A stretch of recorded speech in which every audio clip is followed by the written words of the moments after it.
The recent stock market is dropping like a sinking ship. While some investors are panicking or even losing sleep, Warren Buffett is sitting on his $334 billion cash pile, waiting for the perfect entry point to buy the dip. If you are one of those who see the potential opportunities but struggle with not having enough cash, you are in the right place. In this video, I'm going to tackle some common misconceptions about stacking cash for investing and share my tips on how to reserve cash in a sustainable way to support your own investment journey. By the end of this video, you'll have practical methods you can put into action right away, helping you seize opportunities and achieve better returns. Let's dive right in. Before we get into the nitty-gritty of parking cash, I'd like to address the biggest challenge that trips up so many investors, FOMO, the fear of missing out.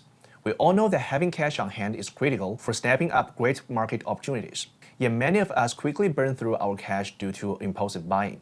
Have you ever spotted a golden opportunity only to spend 5% or 10% of your fund on one stock and then just a few weeks later buy another promising stock until suddenly your cash reserve is depleted?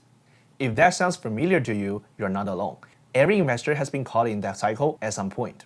Our human instinct is to grab every opportunity to maximize returns. There's nothing wrong with it, but when FOMO takes the wheel in the market, it easily leads to overtrading and rapid cash consumption. We need to retrain ourselves to be more comfortable with occasionally missing out on a deal. Remember what Warren Buffett said, the difference between successful people and really successful people is that really successful people say no to almost everything. By turning down some opportunities, we preserve our funds for those truly game-changing moments. Let me give you another example. On multiple occasions, Buffett has expressed regrets about not buying Amazon or Google at their early stages. But that didn't stop him from making billions or becoming one of the richest people in the world. Trust me, learning to let go of every single chance is the cornerstone of a solid investment strategy and essential for ensuring we always have cash ready to act when the right opportunity comes along. Another common misconception about holding cash is the fear that you will lose value through inflation. Yes, inflation is real, but let's look at it from a different perspective. Think of your cash reserve as an emergency fund or a form of insurance for your investments. Just like you wouldn't consider an emergency fund or insurance a waste of money, keeping part of our portfolio in cash is a smart safety net for unexpected market moves. When the market dips, that cash reserve is your ticket to buying higher quality stocks at attractive prices. Of course, I'm not saying you should park 100% of your money in cash. Keeping a small, manageable portion in cash is sufficient enough, while the majority of the funds remain invested and continue growing. Plus, with average inflation rates around 3% a year, and historical S&P 500 returns averaging about 10%, even a modest market move can easily offset the impact of inflation.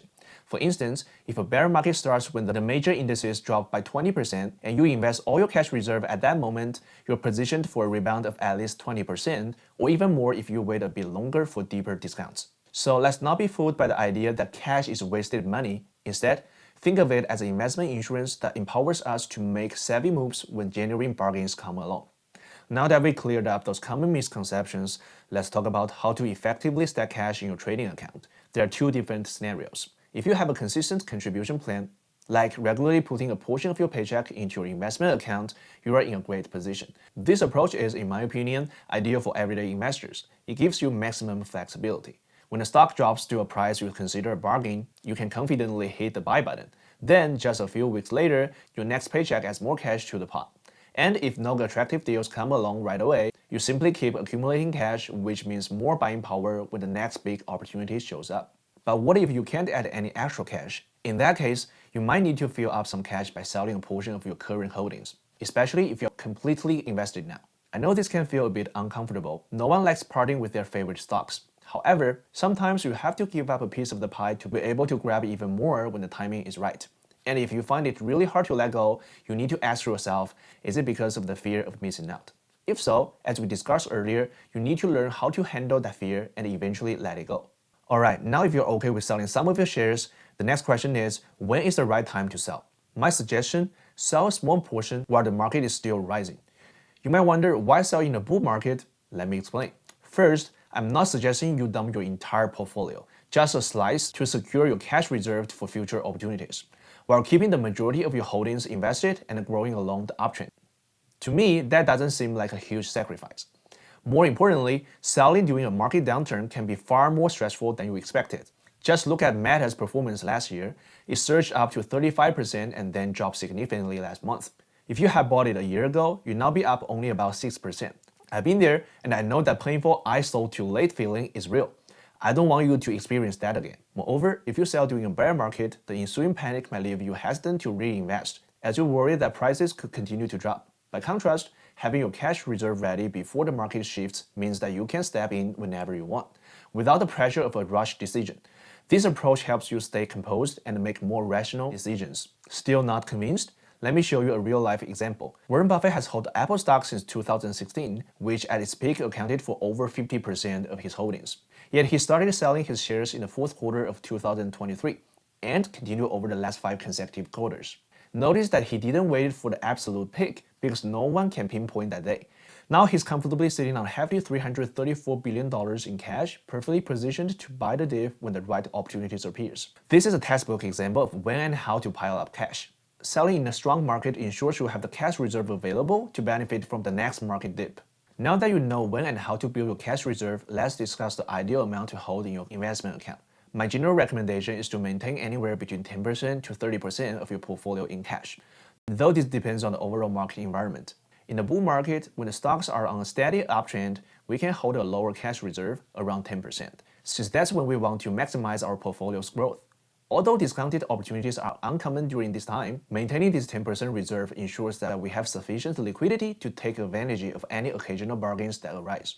Now, in a bear market, when stocks are much cheaper, I prefer keeping roughly 30% of my funds in cash. You might wonder, why not go higher than 30%? The reason is, as everyday investors, it's nearly impossible to time the very bottom perfectly.